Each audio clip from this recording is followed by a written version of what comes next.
গাইবান্ধায় ৪৭তম জাতীয় বিজ্ঞান প্রযুক্তি সপ্তাহ ও বিজ্ঞান মেলা অনুষ্ঠিত হচ্ছে। উপজেলা প্রশাসনের আয়োজনে গাইবান্ধা সদর উপজেলা পরিষদ চত্বরে ৮ ও ৯ এপ্রিল ২ দিনব্যাপী এই মেলা চলবে। মেলার এবারের প্রতিপাদ্য বিষয় নির্ধারণ করা হয়েছে উদ্ভাবন নির্ভর বাংলাদেশ গঠনে বিজ্ঞান ও প্রযুক্তি। আচ্ছা, আমরা এখানে যেটা বানিয়েছি এটা হচ্ছে অ্যাকুয়াপনিক্স।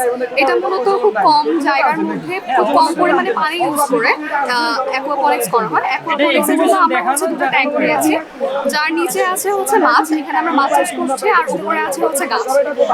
এখানকার মাছের ট্যাঙ্কে যে পানিটা এটা প্রথমে মাছের এখান থেকে গাছের ট্যাঙ্কে যাচ্ছে।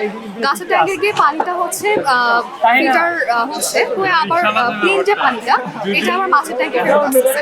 আমরা প্রজেক্ট তৈরি করেছি, এটা হচ্ছে একটা প্রজেক্টের নাম দিয়েছে আদর্শনগর, এবং আমাদের প্রজেক্টের মূল থিম হচ্ছে দুর্যোগ মোকাবেলা করতে আমরা ভবন তৈরি করেছি। আমরা ভবনটা তৈরি করেছি জাপানিজ প্রযুক্তি সিসমিক বেস আইসোলেশনের উপর ভিত্তি করে। এটাতে আমাদের ভবন দুইটা ভাগে ভাগ থাকবে, একটা সাব স্ট্রাকচার, একটা সুপার স্ট্রাকচার।